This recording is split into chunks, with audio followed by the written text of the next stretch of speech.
नमस्कार दोस्तों, कर्मचारियों के लिए इस वक्त की सबसे बड़ी खबर निकल के आ रही है। महंगाई भत्ता को लेकर सरकार ने अपना फैसला सुना दिया है।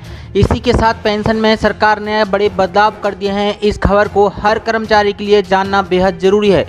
महंगाई भत्ता, रिटायरमेंट और पेंशन को लेकर बहुत ही बड़ी खबर है। दीपावली के बोनस को लेकर बहुत ही बड़ी खबर है, जो कि सभी केंद्रीय कर्मचारियों, राज्य कर्मचारियों और पेंशनरों को जानना बहुत ही ज़रूरी है। सभी कर्मचारी इस खबर को ध्यान से देखें। इस वीडियो में हम सभी बड़ी खबरें बताएंगे जिन्हें आप विस्तार से जानेंगे। तो पेंशन को लेकर सरकार का बड़ा फैसला, इन शर्तों को किया खत्म। केंद्र सरकार ने बड़ा फैसला लेते हुए रक्षा कर्मियों को बड़ी राहत दी है। सरकार ने 1 अक्टूबर 2019 से बढ़ी हुई परिवार पेंशन के लिए न्यूनतम सेवा की अनिवार्यता खत्म कर दी है। इस बात की जानकारी रक्षा मंत्रालय ने एक बयान जारी कर दी है। बता दें कि अभी डिफेंस कर्मचारियों के परिवार को EOFP देने के लिए लगातार 7 साल की सर्विस करने का नियम था, लेकिन अब इस ज़रूरत को ख़त्म कर दिया गया है।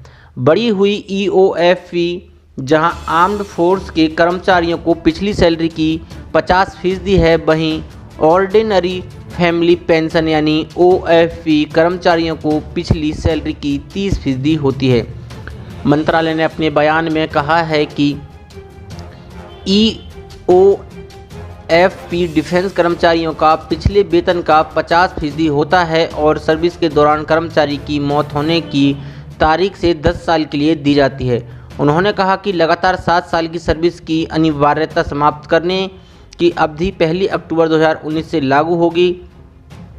मंत्रालय ने अपने नोट में कहा है कि अगर नौकरी छोड़ने, रिटायरमेंट, डिस्चार्ज के बाद कर्मचारी की मृत्यु हो जाती है तो उसकी मौत से 7 साल तक के लिए या उस समय तक जब कर्मचारी 67 साल का होता, जो भी पहले हो, तक के लिए EOFP दी जाती है। इसके अलावा मंत्रालय ने ये भी कहा कि कर्मचारी की मृत्यु लगातार 7 साल की सर्विस होने से पहले 1 अक्टूबर 2019 से पहले 10 साल के भीतर हुई है तो उनके परिवार को अब EOFP मिलता रहेगा। साथ ही बढ़ते हैं आज की एक और बड़ी खबर की ओर। केंद्रीय कर्मचारियों पर पड़ेगा बड़ा असर। इस फैसले का असर पेंशनर्स और कर्मचारियों को भरपूर असर पड़ेगा और कर्मचारी प्रभावित होंगे। कोरोना वायरस के संक्रमण का असर केंद्रीय कर्मचारियों के साथ साथ पेंशनर्स पर भी पड़ा है। इन पर महंगाई भत्ते यानी DA की सीधी मार पड़ी है। यदि आपको याद हो तो सरकार ने अप्रैल के महीने में निर्णय लिया था कि केंद्रीय कर्मचारियों के साथ साथ पेंशनर्स का जनवरी 2020 से जून 2021 तक महंगाई भत्ता नहीं बढ़ाया जाएगा।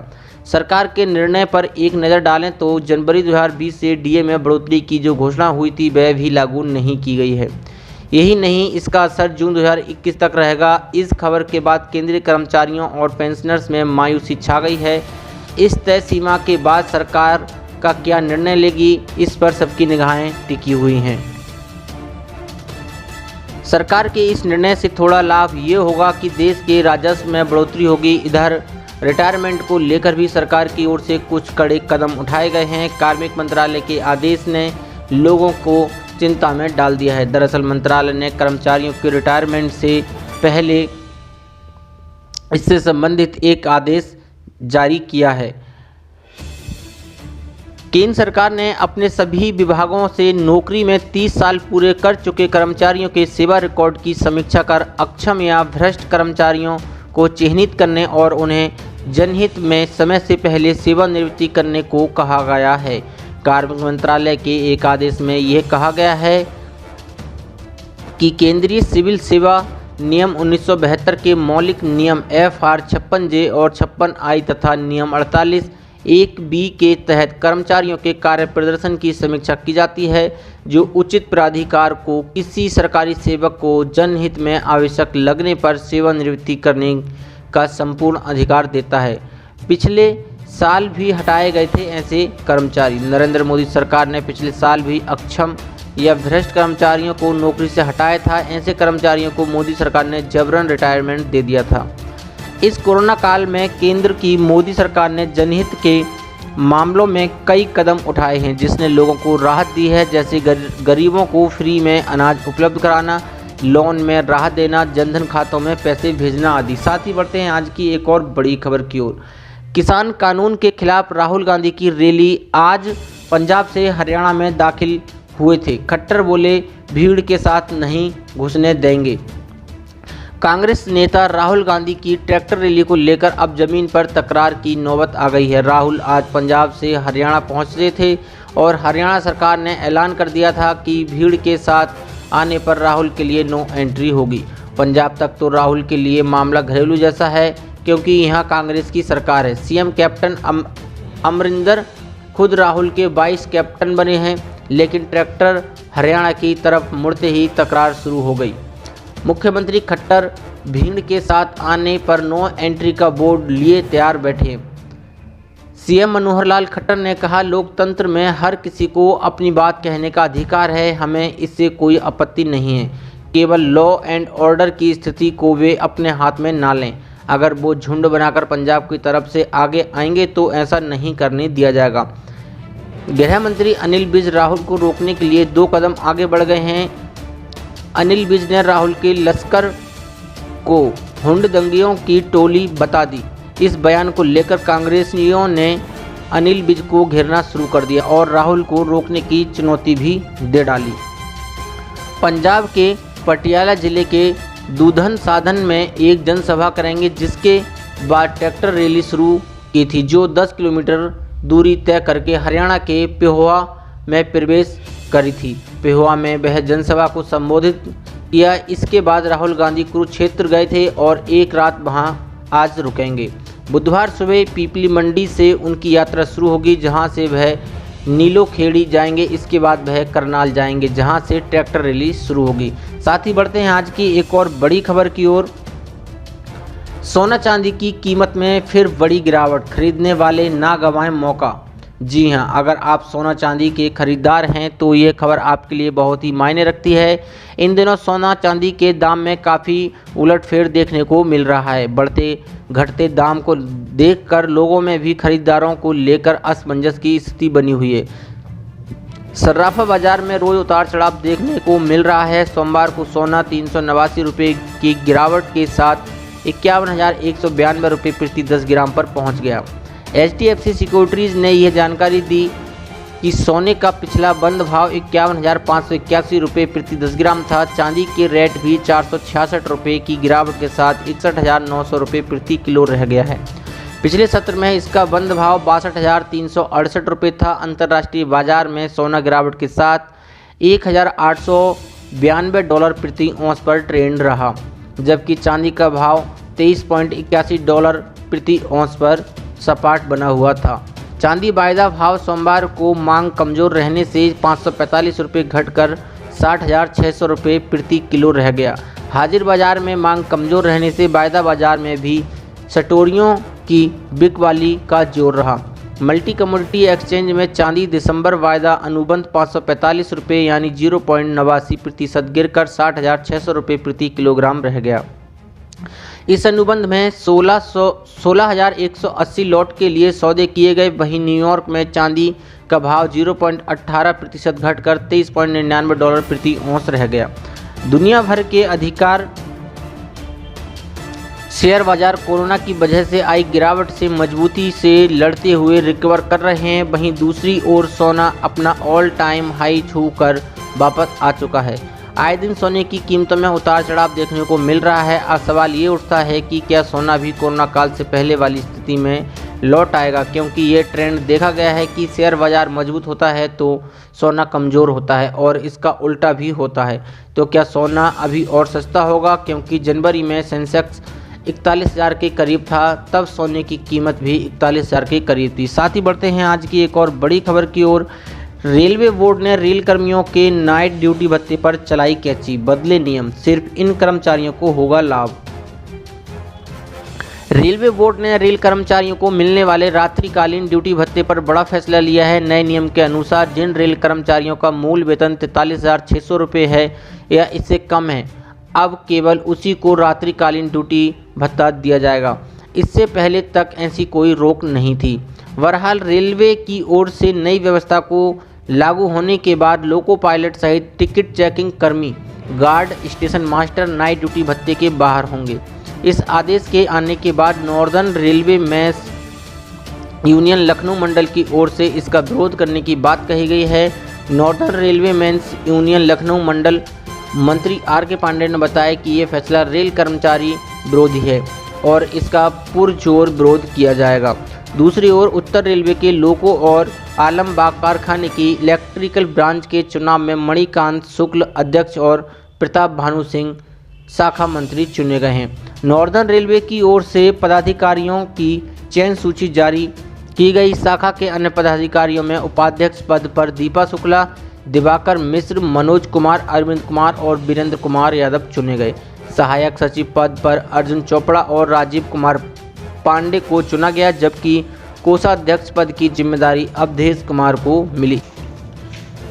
केंद्रीय कर्मचारियों को तोहफा, सरकार ने बदले पेंशन के नियम, अब केंद्रीय कर्मचारियों का होगा यह फायदा। जी हां, केंद्रीय कर्मचारियों के लिए बड़ी राहत की खबर है। सरकार ने अब पारिवारिक पेंशन के नियमों में महत्वपूर्ण बदलाव कर दिया है। शनिवार को एक अहम बयान जारी करते हुए सरकार ने इसकी जानकारी दी। बदले हुए पेंशन नियम के बाद अब कर्मचारियों के परिजनों को लाभ का दायरा बढ़ गया है। सरकार के इस फैसले से देश के लाखों कर्मचारियों को फायदा होगा। एक अन्य फैसले में सरकार ने दिव्यांग पेंशन भोगियों के सहायकों के लिए परिचारिक भत्ता बढ़ा दिया है। केंद्रीय मंत्री जितेंद्र सिंह ने शनिवार को बताया कि तलाक की याचिका लंबित रहने के दौरान भी दिवंगत केंद्रीय कर्मचारी की बेटी अब पारिवारिक पेंशन पाने की अधिकारी है। कार्मिक मंत्रालय की ओर से जारी बयान में जितेंद्र सिंह के हवाले से कहा गया है कि पारिवारिक पेंशन पाने के लिए तलाकशुदा बेटियों के लिए नियमों में ढील दी गई है। अब बेटी तब भी पारिवारिक पेंशन पाने की अधिकारी होगी अगर उसका अंतिम रूप से तलाक नहीं हुआ है, लेकिन उसने अपने कर्मचारी माता या पिता के जीवन काल में ही तलाक याचिका दाखिल कर दी थी। पहले के नियम में तलाकशुदा बेटी को तभी पारिवारिक पेंशन पाने का अधिकार था जबकि उसने अपने कर्मचारी माता पिता के जीवन काल में ही तलाक ले लिया हो। केंद्रीय मंत्री ने बताया कि दिव्यांग बच्चों या भाई बहन को पारिवारिक पेंशन प्रदान करने के लिए भी आदेश जारी किया गया है। अब दिव्यांगता प्रमाण पत्र अगर पेंशन भोगी माता या पिता की मृत्यु के बाद भी प्रस्तुत किया जाता है तो वे पेंशन पाने के अधिकारी होंगे, बशर्ते दिव्यांगता माता पिता के जीवन काल में हुई हो। जी हां, दिव्यांग पेंशन भोगियों के सहायकों के लिए परिचारिक भत्ता 4500 रुपये से बढ़ाकर 6700 रुपये कर दिया है। सेवानिवृत्ति के बाद अपने बच्चों के साथ विदेश में बस गए वरिष्ठ नागरिकों की सहूलियत के लिए भारतीय दूतावासों, वाणिज्य दूतावासों और उच्च आयोगों को निर्देश दिए गए हैं कि वे वहीं उन्हें जीवित प्रमाण पत्र उपलब्ध कराएं और पारिवारिक पेंशन शुरू कराएं। पेंशन वितरित करने वाले सभी बैंकों को भी निर्देश दिए गए हैं कि बैंक आने में असमर्थ पेंशन भोगियों को घर पर ही जीवित प्रमाण पत्र उपलब्ध कराया जाए। साथ ही केंद्रीय कर्मचारियों के लिए एक और बड़ी खबर है जिसे सुनकर केंद्रीय कर्मचारी खुश हो जाएंगे। केंद्रीय कर्मचारियों को बड़ी सौगात दी है सरकार ने। बदले पारिवारिक पेंशन के नियम, अब परिजनों को होगा अहम फायदा। जी हां, केंद्रीय कर्मचारियों के लिए बड़ी राहत की खबर है। सरकार ने अब पारिवारिक पेंशन के नियमों में महत्वपूर्ण बदलाव कर दिए हैं। शनिवार को एक अहम बयान जारी करते हुए सरकार ने इसकी जानकारी दी है। बदले हुए पेंशन नियम के बाद अब कर्मचारियों के परिजनों के लाभ का दायरा बढ़ गया है। सरकार के इस फैसले से देश के लाखों कर्मचारियों को फायदा होगा। अन्य फैसले में सरकार ने दिव्यांग पेंशन भोगियों के सहायकों के लिए परिचारक महंगाई भत्ता बढ़ा दिया है। केंद्रीय मंत्री जितेंद्र सिंह ने शनिवार को बताया कि तलाक की याचिका लंबित रहने के दौरान भी दिव्यांग केंद्रीय कर्मचारियों की बेटी अब पारिवारिक पेंशन पाने का अधिकारी हैं। जी हां, केंद्रीय कर्मचारियों के महंगाई भत्ते पर सरकार ने इस साल में अब तक लिए 2 अहम फैसले, सीधा सैलरी पर हुआ है असर। जी हां, सरकार ने इस साल मार्च में कर्मचारियों के डीए में 4% की बढ़ोतरी की थी। मोदी कैबिनेट के इस फैसले के बाद डीए 17% से बढ़कर 21% हो गया था। जी हां, कोरोना संकट के चलते इस साल में अब तक केंद्रीय कर्मचारियों को महंगाई भत्ते पर निशाना हाथ लगी है। सरकार ने डीए पर इस साल अब तक 2 बड़े फैसले लिए जिसका सीधा असर केंद्रीय कर्मचारियों के वेतन पर पड़ा है। सरकार ने इस साल मार्च में कर्मचारियों के डीए में 4% की बढ़ोतरी की थी। मोदी कैबिनेट के इस फैसले के बाद डीए 17% से बढ़कर 21% हो गया था। मार्च में बढ़ोतरी का तोहफा मिला तो अप्रैल में कोरोना संक्रमण के फैलाव और फिर देशव्यापी लॉकडाउन के चलते सरकार ने डीए पर एक और बड़ा फैसला ले लिया। जी हां, मोदी सरकार ने तय किया कि केंद्र सरकार के सभी कर्मचारियों का जनवरी 2020 से जून 2021 तक महंगाई भत्ता नहीं मिलेगा। यानी जनवरी 2020 से डीए में बढ़ोतरी की घोषणा जो हुई उस पर तो रोक लगी ही, साथ में जुलाई में भी डीए में कोई इजाफा नहीं हुआ। जाहिर है जून 2021 तक के लिए महंगाई भत्ता नहीं बढ़ना तय किया गया है, तो जुलाई की बढ़ोतरी तो वैसे भी संभव नहीं थी। कोरोना काल में कुछ फैसले ऐसे थे जिनका असर फिलहाल कर्मचारियों की जेब पर पड़ रहा है, तो कई सहूलियतें भी दी गई हैं। कोरोना काल के दौरान रिटायर होने वाले कर्मचारियों को पेंशन पेमेंट ऑर्डर आने तक प्रोविजनल पेंशन दिए जाने का भी फैसला लिया गया है। सरकार ने तय किया है कि कर्मचारियों को रात में ड्यूटी करने पर अलग से अलाउंस दिया जाएगा। पहले ये अलाउंस ग्रेड पे के आधार पर दिया जाता था, लेकिन सरकार ने इस पर रोक लगा दी है। जी हाँ, साथ ही कर्मचारियों के लिए एक और बड़ी खुशखबरी है जो सभी रोजगारकर्ताओं के लिए, नौकरी करने वालों के लिए बड़ी खबर है। अब नहीं करना होगा 5 साल का इंतजार, सरकार ने दिया है तोहफा। जी हाँ, ज़्यादातर यही होता देखा गया है कि प्राइवेट सेक्टर में काम करने वाले नौकरी पेशा लोग केवल ग्रेजुटी के इंतजार में ही लगातार 5 साल तक एक ही कंपनी में रह जाते हैं। अगर किसी वजह से उन्हें अपनी नौकरी छोड़नी पड़ी या छूट गई तो उन्हें ग्रेजुटी का फ़ायदा नहीं मिल पाता है। अब ऐसा करने की ज़रूरत नहीं है, क्योंकि इसके केंद्र सरकार ने नए श्रम विधेयक को इजाज़त दे दी है। इसी सिलसिले में केंद्र सरकार ने नए श्रम विधेयक को सदन की मंजूरी मिल गई है। इस मंजूरी के बाद अब ग्रेजुटी लेने के लिए 5 साल की समय सीमा समाप्त हो गई है। जी हाँ, अब इसे आसान शब्दों में समझें तो आपको कंपनी हर साल ग्रेजुटी देगी। अब तक जो नियम था उसके हिसाब से कर्मचारी को किसी एक कंपनी में लगातार 5 साल कार्य करना जरूरी था। ऐसे में अब नए प्रावधानों में बताया गया है कि जिन लोगों को फिक्स टर्म बेसिस पर नौकरी मिलेगी उन्हें उतने ही दिन के आधार पर ग्रेजुटी पाने का भी हक होगा। यानी ये कि कॉन्ट्रैक्ट पर नौकरी करने वाले कर्मचारी भी ग्रेजुटी का फ़ायदा ले सकेंगे, फिर चाहे कॉन्ट्रैक्ट कितने भी दिन का हो। जी हाँ, इस हिसाब से ग्रेजुटी कंपनी की तरफ से अपने कर्मचारियों को दी जाती है। यह एक तरह से कर्मचारी की तरफ से कंपनी को दी गई सेवा के बदले देकर उसका आभार जताया है। इसकी अधिकतम सीमा 20 लाख रुपए होती है। हालांकि मृत्यु या अक्षम हो जाने पर ग्रेजुटी अमाउंट दिए जाने के लिए नौकरी के 5 साल पूरे होना जरूरी नहीं है। ऐसी बड़ी खबरों को देखने के लिए हमारे चैनल को सब्सक्राइब करें और इस वीडियो को लाइक शेयर जरूर करें। धन्यवाद।